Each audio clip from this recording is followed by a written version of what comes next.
once told me that if I were to place the lobe of my ear between the thighs of a battered woman, I'd be able to hear the lies of a million men swimming in an ocean of her tears. They said I'd hear her yesteryears echoing from her pelvis as the footsteps of a million man marks imposed its cadence ever so hellish on the ceiling of her womb.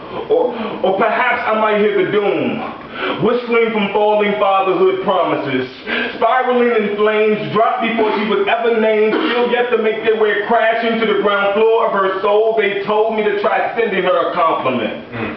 And watch it be froze in mid-air from a stare so cold not even pneumonia knows the vividness of its frigidness. What? Come on. She endured the nightmares of a newly widowed Coretta Scott King. Afraid to dream, for those closest to her were killed for doing the exact same thing. Once believed that orgasm felt like wedding rings.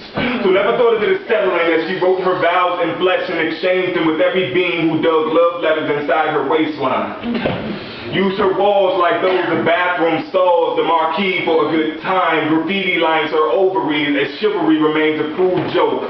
Far too witty for her self-esteem's comprehension. Her indifference has become way of living. Receives male deceit without flinching. No longer does it sting. Hating men has become involuntary function. She does it more than she blinks. Drinks bitterness for nightcaps.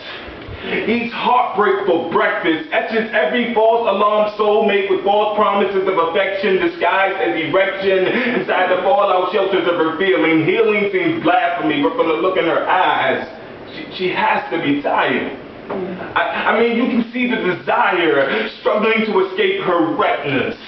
Shackled down by sounds, the same old song rewound and played longer, this time on the wrong chord. It sounds like nails screeching on the canvas of blackboard, and she acts like she can't stand to dance to another song.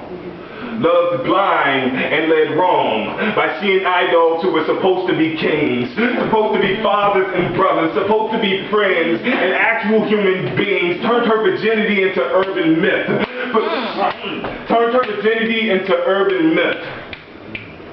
Polluted her, plagued her angel wings with cancerous lies, polluted her vanilla skies with every suicide dive taken into her thighs. Condemned by the very snakes who fed her the fruit from forbidden trees. She is Eve, with Adam nowhere to be found, nowhere to lead her from the destruction.